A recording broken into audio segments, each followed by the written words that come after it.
إذا زلزلت الأرض زلزالها وأخرجت الأرض أثقالها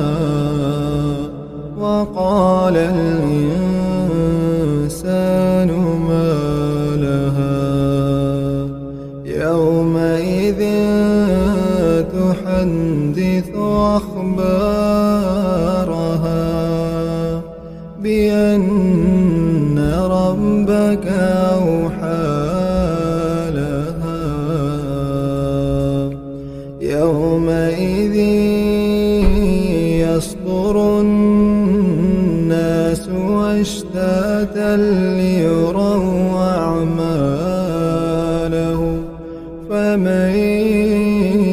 يعمل مثقال ذرة خيرا يره ومن يعمل مثقال ذرة شرا